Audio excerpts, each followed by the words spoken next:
KPBS On Demand is supported by Latino Legacy Foundation, presenting their Storyteller series, Reach for the Stars with Ellen Ochoa, the first Latina astronaut. Welcome Serenade by the all-female mariachi Amapolas, Sunday, June 29th. More at latinolegacyfoundation.org. Good morning. I'm Matt Hoffman in for Annika Colbert. It's Tuesday, March 22nd. A Ukrainian family finds safety in San Diego. More on that next, but first, let's get to the headlines.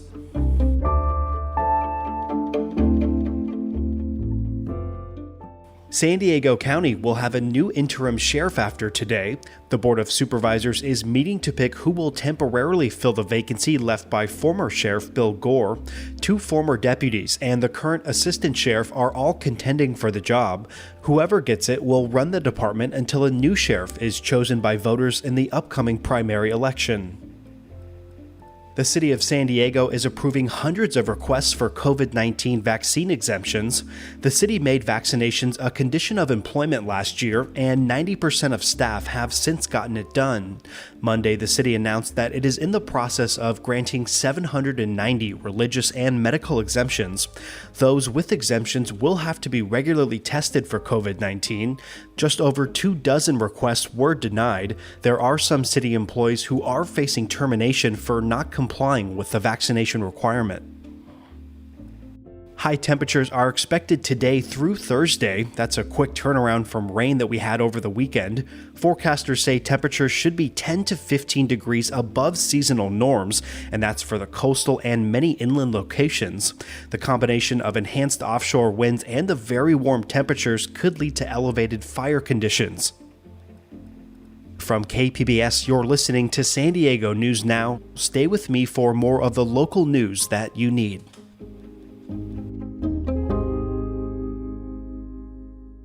KPBS On Demand is supported by Latino Legacy Foundation, presenting their Storyteller series, Reach for the Stars with Ellen Ochoa, the first Latina astronaut, former NASA director, and San Diego native, Sunday, June 29th.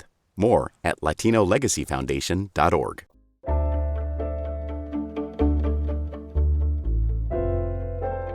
As far away as the war in Ukraine might be, there are refugees who have found their way safely here in San Diego. KPBS education reporter MG Perez has the story of a Ukrainian teacher who fled the war with her 3 children. Olga Kovalchuk speaks 5 languages and is a teacher and translator back in her hometown of Cherkasy, Ukraine. Now she's a kindergarten teacher to her 6-year-old son Ruslan, using internet lessons and Wi-Fi in this Carmel Valley kitchen. Now we don't go to any school here. I would like my children to be permitted to school as quickly as possible and to adapt. Olga fled Ukraine with 3 of her children, her father, brother, and their families. The other family members made it to Los Angeles, while Olga and her kids made it here to San Diego County, traveling 6,400 miles. Anything to get away from the war and the prison of their basement. Some basements now in Ukraine are equipped with Wi-Fi and internet, and maybe there are some possibilities to learn sitting in the basement. Her family is now living with Carolyn and Zach O'Neill in their 4-bedroom house in Carmel Valley. The O'Neills are empty nesters with 2 grown children and extra space they were happy to share with refugees on the run to safety. It's just nice having the little kids and Max in the house and just trying to find them. There's never going to be a normal routine for them again, I don't believe, but just to bring some normalcy. But it's not just us. Everybody wants to help. We just need to find how do we do it, in a loving way. Olga's oldest son, Max, is 15 years old. He speaks English and is doing his best to adapt. His 9-year-old sister, Sophia, is missing. The day they fled, she was with her father and did not make it to the Ukrainian border in time. I miss my friends, I miss Ukraine, but now I'm not in danger, and my family is in safety. The family will stay with the O'Neills temporarily. Olga's next goal is her children's education. Then she needs to find a job. I can't predict the tomorrow's day because the situation can change rapidly and radically. We believe in God, and I hope that everything will be okay. We just pray. Two families and faith will help make this home for now. MG Perez, KPBS News.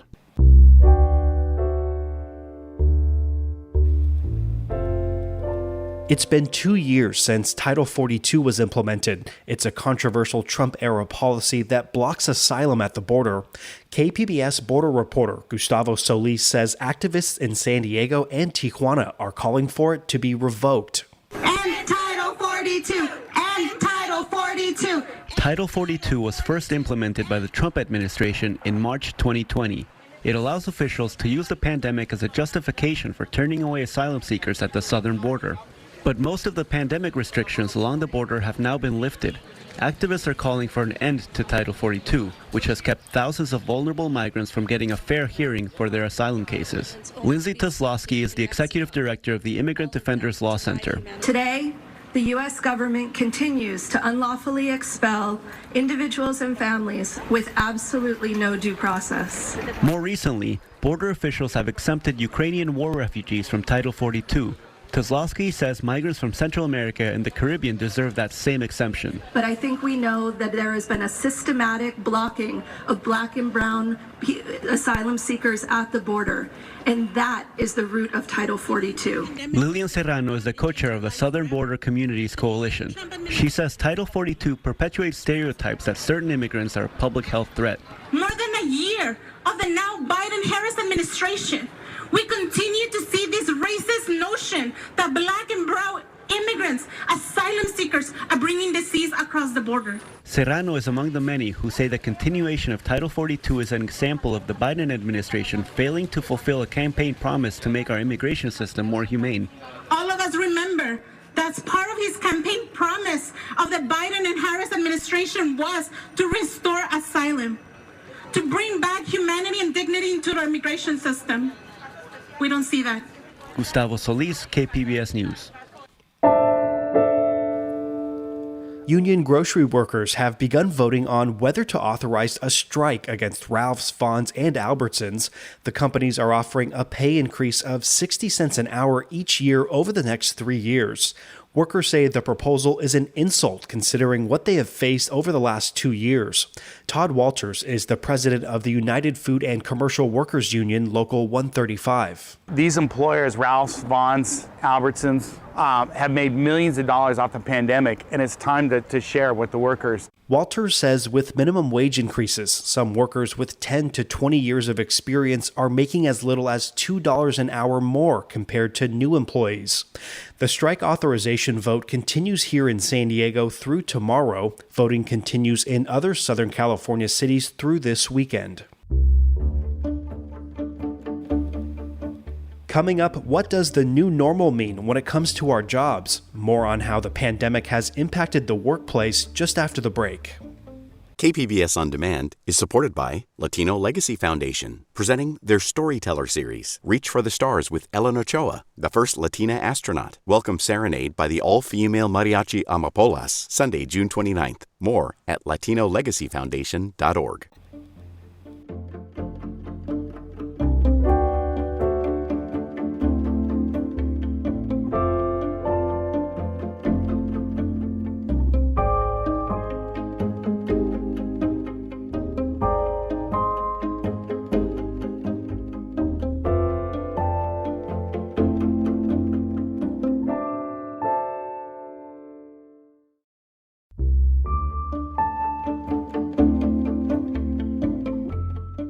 A new survey says the pace of deployment during the pandemic has strained military families. KPBS military reporter Steve Walsh says childcare and unemployment are among top issues. The last couple of years have been challenging for nearly everyone, but military families have had their own lingering difficulties, which often go unnoticed by the rest of the community. Kathy Ross-Duquet is CEO of Blue Star Families. They advocate for military families. She says Guard and Reserves have been stretched thin. They've gone to help with cleanup for COVID or helping to build hospitals. They've gone to the southern border. We even have Guard teaching substitute school in New Mexico because COVID has closed down too many schools. You got wildfires. The Guard is more deployed than any time since World War II, and many of American citizens just don't know that. Each year, the group surveys military families. Fallout from deployments were the top two concerned among Guard and Reserves. Among active duty, the pandemic made it particularly difficult for spouses to find work, especially if they changed bases. We need to solve the child care issue. You go to the bottom of the waiting list every time you move. If you have got a 9-month waiting list and then you're in town for 6 more months and then you move again and you're at the bottom of that 9-month waiting list, that's no good. We need better ways to help people around that problem. One of the ideas to get around that is to hold spaces at child care centers for military families.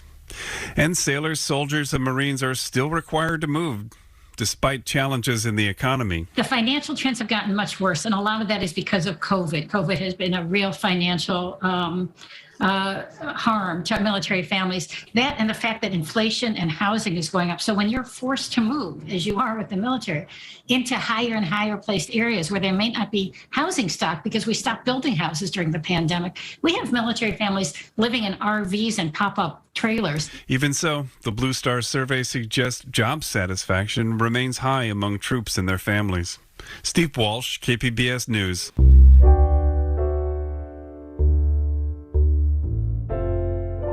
For many people, the pandemic has changed where or how they work. KPBS's Maya Trabolsi talked with people at a local staffing agency to see how lessons learned from the pandemic are being applied at their office and in the workforce at large. It's all in the name, manpower. And their administrative office in Bankers Hill is seeing more people power than it has in the last 2 pandemic years. Until recently, a majority of the staff has worked on a hybrid or remote work model. Executive Officer Phil Blair says the company is starting to figure out how that can be applied post-pandemic. The pandemic is a terrible thing to waste.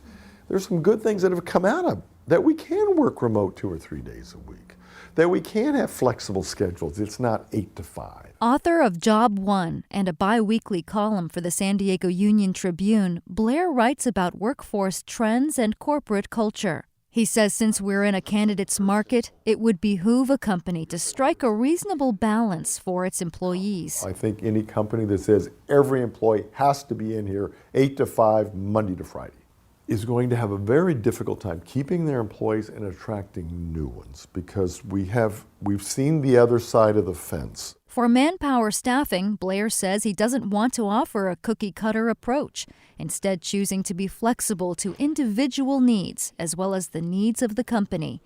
For their culture, that does include some face-to-face time. Now, in our case, what we're thinking is Wednesdays. That on Wednesdays, we ask everyone to be in the office. So accounting can talk to marketing, marketing can talk to payroll, and food is a great attraction. Just past a set of swinging restaurant-style doors, the office kitchen is furnished with the comforts of home, like armchairs, free snacks, and a cozy fireplace. Even though people work remote, Fridays they come in for the food. Office manager Colette Morell chose colorful details to make it feel homey for those who do come in. We have desserts all the time. I love to make desserts. Do you get to work from home too?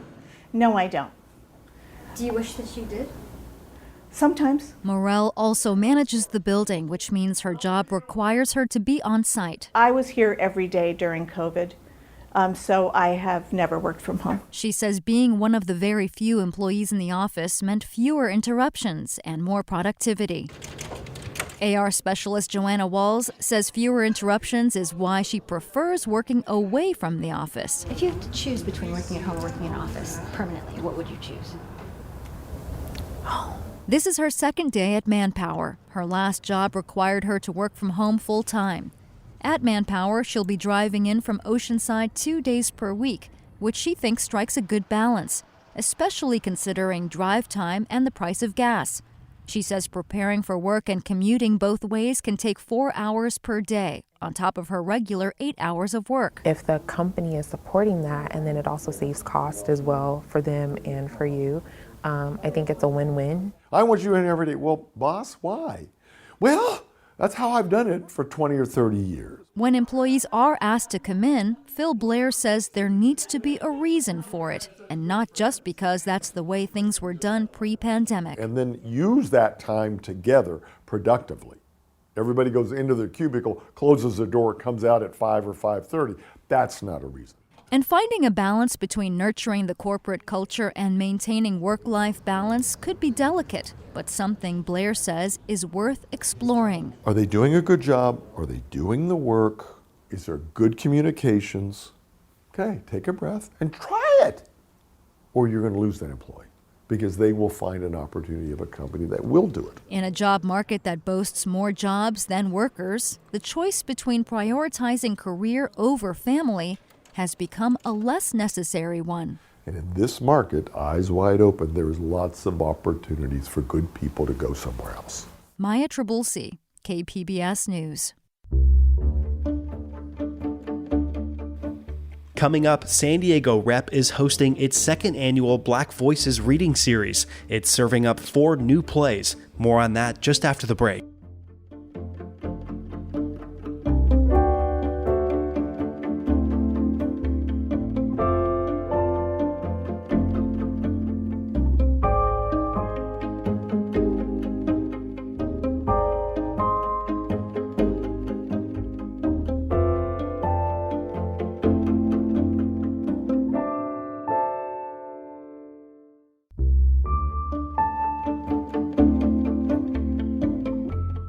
San Diego Rep is gearing up for its second annual Black Voices reading series. The series seeks out work that serves up a diverse range of Black stories and playwrights. KPBS arts reporter Beth Accomando spoke with 2 of this year's playwrights about their work. Darren Kennedy says storytelling is in his genes. My dad is hilarious because he would say about my mom's side of the family, he'd say, Linda, can't nobody in your family just tell a story? A story that would normally take 2 minutes for other people takes 20 years for your family. That's how I grew up understanding what storytelling was. Storytelling was never just reporting just the facts, ma'am. Having something in your genes is also at the core of his play, Reparations, which is part of the 2022 San Diego Rep Black Voices play reading series. And it imagines a time in which we have developed a technology that allows people to access their blood memories. The main character, Rory, takes up the state of Oklahoma on an offer that if you can use this new technology to prove that your ancestors were the victims of state-sponsored violence, that the government of Oklahoma will provide reparations. And so Rory decides to apply. The piece really explores Midwestern racial identity, how legacy can actually be experienced in a visceral way, perhaps even written into our genes. Rory's grandmother shares her feelings in this scene. Let me learn you something. Getting caught up in who all did what way back when is a losing battle. 'Cause for Black folks like us, yesterday's always just a little bit darker than today. Kennedy says he wanted to look at more than just generational trauma. What does it look like to actually have not just trauma, but also have dreams passed down? His play Reparations employs elements of Afrofuturism. Afrofuturism, amongst the many things that it does, says racialized reality and cultural specificity has a place in our imagination, and it has a place in how we view the future, and that we need to think about cultural specificity, particularly, obviously, Blackness. Our notion of temporality should be made complex. It's not linear. We loop back, we circle in, and we zoom forward, and we swing back, and we can touch in sort of spiritual and soul ways those things that maybe our ancestors touched and dreamed, and we might be carrying that with us. And what are we doing that might be carrying forward that makes that temporal space sometimes messy? For playwright Marty Goebel, food is the DNA that ties one generation to the next, so the family dining room table provides the starting point for her play. Food Day is a play in 5 courses. You have breakfast, lunch, appetizers, dinner, and a snack with the family as they talk about a big decision that is going to affect them all. That is moving from the Midwest to San Francisco so that the mother can work with maximum security inmates and teach them how to cook. If I was in jail, I wouldn't be trying to eat fast food and soup and burnt bacon. For real. Ribs or something, lasagna. I would want fresh fruit, lots of fresh fruit. Ice cream. I still crave it. You don't know. You know what your mind would tell you it was missing. Cravings are elusive. In that room were people answering to their cravings after thinking about it for a long time. Lots of thinking about this one day. Food Day. I really wanted the talking about food to lead to bigger universal truths on tasting and danger and understanding your palate and on trying new things and all of that. Trying new things is what the Rep's Black Voices play reading series is all about. For Goebel, it provides an opportunity to fine-tune her latest play. I'm kind of fascinated to watch what happens with my words and to know that there's 100 different ways to say the same thing. Kennedy agrees. Fantastic actors in this reading are always giving you information, even when they are not explicitly thinking that they are. Lines that they stumble over or lines where they perk up. Those are always things that you're taking in. Kennedy perks up at the opportunity offered by the Rep to bring marginalized voices and new work to the fore. Because that's how we keep theater alive, and that's how we make sure that live performance is speaking to our moment, speaking to audiences now, and putting them in a place where they can speak across time and space, which is important. For audiences, the readings will be like listening to a radio show because it's just actors performing the lines without any props or production design. But that's fine with Goebel. The best story is often just an actor speaking and engaging with a group of people. But since her play was designed to have food being cooked on stage, she suggests that folks warm up some soup and make a grilled cheese sandwich before sitting down and listening to Food Day. Beth Accomando, KPBS News. That's it for the podcast today. As always, you can find more San Diego news online at kpbs.org. Our website and on 89.5 FM is where you can find live coverage of this week's Supreme Court nomination hearings. I'm Matt Hoffman. Thanks so much for being here with us. Have a great Tuesday, and we'll see you tomorrow.